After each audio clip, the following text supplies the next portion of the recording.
deuxième partie, on a calculé la valeur de P en calculant B sur 2A. Donc B, ça vaut 126. A, ça vaut 9.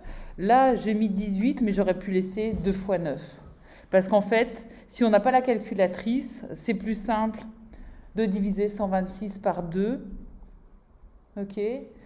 Mais si on a la calculatrice, on peut remplacer 2 fois par 18. Mais si on n'a pas la calculatrice, je vous conseille de laisser 2 fois 9 parce que souvent, c'est plus simple pour simplifier la fraction. Mais avec la calculatrice, là, on trouve 7. On fait la même chose pour trouver la valeur de Q. Donc là, j'aurais peut-être pu quand même mettre la valeur de delta avec la formule B carré moins 4AC. Donc ici, vous auriez pu marquer delta est égal à B carré moins 4AC et faire le calcul. Ici, comme les nombres sont grands, c'est clair que vous devez utiliser la calculatrice. Hein. Et que si jamais vous avez une interro où vous n'avez pas le droit à la calculatrice, je me débrouillerai pour mettre des nombres où on arrive à faire des calculs en calcul mental sans y passer 3 heures. Donc, moins delta sur 4A, vous n'êtes pas obligé de marquer ici 4AC moins B carré. Hein. On trouve donc un delta qui vaut moins 144. Donc, l'opposé de delta, c'est 144. 4 fois 9, c'est 36. Et avec la calculatrice, on obtient comme résultat que Q est égal à 4. On remplace dans notre équation. Donc, cette écriture développée, on la met sous forme canonique en remplaçant P par 7 et Q par 4. Et on obtient donc 9x au carré plus 126x plus 445 est égal à 9 fois, entre parenthèses, x plus 7 au carré plus 4. Et maintenant, pour trouver les racines de cette équation, on fait cette expression est égale on fait cette expression est égale à 0, ce qui revient à avoir cette expression est égale à 0. Et c'est parti. Donc on remplace, on soustrait 4 de chaque côté, on obtient cette équation qui est équivalente à celle-là.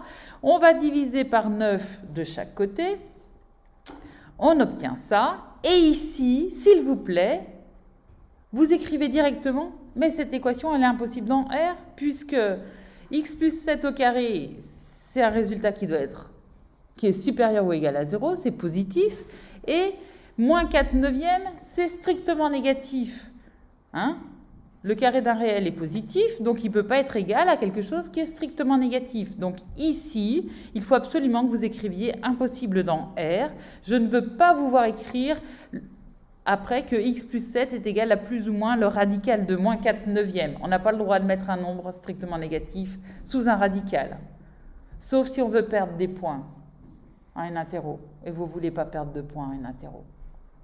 Donc vous ne faites pas ça. OK ? Et donc, cette équation impossible, eh ben, elle n'a pas de solution. Donc, pas de solution dans R. Pour ceux qui feront maths 6 ou maths 8, vous verrez que ça a des solutions, mais dans un autre ensemble.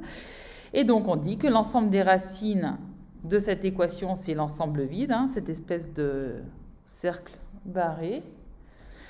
L'ensemble vide. Et ça, c'est le symbole ensemble vide, on l'écrit comme ça, hein, on ne le met pas entre accolades. Okay, on l'écrit comme ça. Ce qui revient à dire que l'ensemble des zéros de la fonction f, c'est aussi l'ensemble vide. Des questions? Et donc, graphiquement, ça veut dire quoi?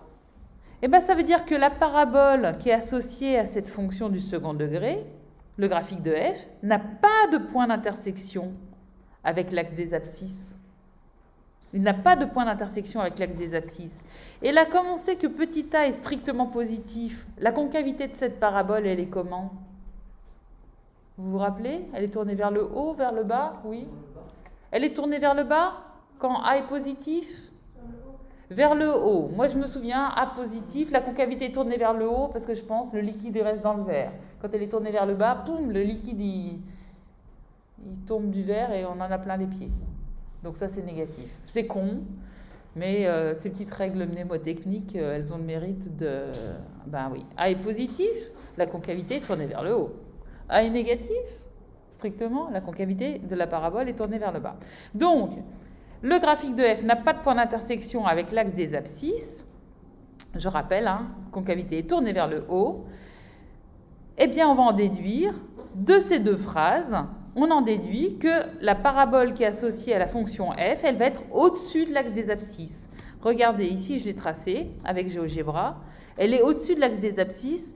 Là, on ne voit pas très bien, mais le sommet de cette parabole, ça correspond à un minimum. Et les coordonnées de ce sommet, vous vous rappelez, son abscisse, c'est 7 et son ordonnée, c'est 4. Non, son abscisse, c'est moins 7 et son ordonnée, c'est 4. Attendez, on retourne. Le sommet... Oui, son abscisse, c'est moins 7 et son ordonnée, c'est 4. Donc, on ne voit pas très bien ici, mais il est légèrement au-dessus de l'axe des abscisses. On va le voir mieux si je... Hop! Le sommet, il est au-dessus de l'axe des abscisses.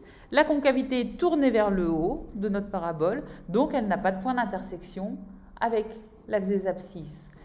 Et ces petits trucs graphiquement, eh bien, ça peut vous permettre de vérifier quand vous avez une équation de ce genre à résoudre, que